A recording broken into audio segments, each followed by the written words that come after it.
আকাশ কালো মেঘে আচ্ছন্ন, আর বৃষ্টি অবিরাম ঝরছে। বৃষ্টির সঙ্গে মাঝে মাঝে বজ্রপাতের শব্দ গ্রামের পরিবেশকে আরও ভয়ঙ্কর করে তুলছে। বিজনের গ্রামটি খুব নির্জন। গ্রামের পাশের পুকুরটা থেকে মৃদু হাওয়ার সঙ্গে স্যাঁতস্যাঁতে গন্ধ ভেসে আসছে। বিজন বাড়িতে একা থাকে। বাবা মা অনেক আগেই মারা গেছেন। ওর বাড়িটা গ্রামের শেষ প্রান্ত। বাড়ির পাশেই একটা পুরনো শ্মশান। বিজন অবশ্য এসব নিয়ে কোনোদিনই ভাবেন। গ্রামের মানুষ যতই শ্মশানের গল্প করুক, সে এসব নিয়ে মাথা ঘামাত না। কিন্তু আজকের রাতটা তার অন্য রকম লাগছে। হঠাৎ করেই যেন সমস্ত কিছু থমকে গেছে। বিজন জানালার পাশে দাঁড়িয়ে বাইরে তাকিয়ে দেখল, চারপাশে কোথাও কোনো আলো নেই। শুধুমাত্র ঝিরঝিরে বৃষ্টির শব্দ আর মাঝে মাঝে বিদ্যুতের ঝলকানি। অদ্ভুত একটা শীতল অনুভূতি ওর শরীরে বয়ে গেল। কেন জানি মনে হচ্ছিল কেউ যেন তাকে দেখছে, দূর থেকে নয়, খুব কাছ থেকে। রাত তখন 12:30। বিজন ঘুমানোর জন্য বিছানায় গেল।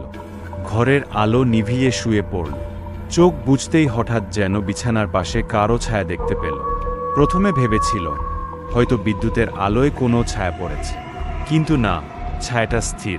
অন্ধকারে কিছুই স্পষ্ট দেখা যাচ্ছে না, শুধু একটা অস্পষ্ট মূর্তি দাঁড়িয়ে রয়েছে বিছানার পাশে। বিজনের শ্বাস আটকে গেল, শরীরে কাঁপুনি শুরু হল, গলা শুকিয়ে এলো। তবে সাহস করে সে বিছানা থেকে উঠে আলো জ্বালাল। চারপাশে তাকিয়ে দেখল কেউ নেই, সবকিছু স্বাভাবিক, যেন কিছুই ঘটেনি। তবে বিজনের মনে অদ্ভুত এক অস্বস্তি থেকে গেল। ঘুম আসছিল না তা। বাইরে বৃষ্টি বাড়তে শুরু করেছে। হঠাৎ বিজন শুনতে পেল ঘরের দরজায় কড়া নাড়ার শব্দ। প্রথমে আস্তে, পরে খুব জোরে জোরে। এত রাতে কে আসতে পারে? গ্রামের লোকেরা রাতের বেলায় এদিকটায় আসে না। দ্বিধাগ্রস্ত হয়ে বিজন দরজার দিকে এগিয়ে গেল। দরজা খুলতেই একটা ঠান্ডা বাতাস ঢুকে এলো, সঙ্গে বৃষ্টির ফোঁটা। কিন্তু বাইরে কেউ নেই, শুধু শ্মশানের দিকে কিছুটা ঝাপসা একটা আলো দেখা গেল, যেন কেউ সেখানে দাঁড়িয়ে তাকে দেখছে। বিজন দরজা বন্ধ করে ফিরে এলো, কিন্তু তখনই তার চোখে পড়ল দরজার সামনে মেঝেতে জল পড়ে আছে, যেন কেউ ভেজা পায়ে ঘরে ঢুকেছে। অজানা আতঙ্ক তাকে গ্রাস করছিল। হঠাৎ পেছন থেকে কাঁচ ভাঙার আওয়াজ পেল। চমকে ঘুরে দেখল জানালার কাঁচ চূর্ণবিচূর্ণ হয়ে পড়ে গেছে। বাইরে ঝড়ের বেগ যেন বাড়ছে, আর বিদ্যুৎ চমকাচ্ছে। তারপরই বিজন শুনতে পেল ঘরের কোণ থেকে একটা চাপা হাসির শব্দ। প্রথমে ধীরে ধীরে, তারপর আরও জোরে। হাসির আওয়াজটা এমন ছিল যেন কোনো বৃদ্ধা মহিলা। বিজনের হাত পা অবশ হয়ে গেল। ঘরের কোণ থেকে যেন একটা ছায়া ধীরে ধীরে এগিয়ে আসছে।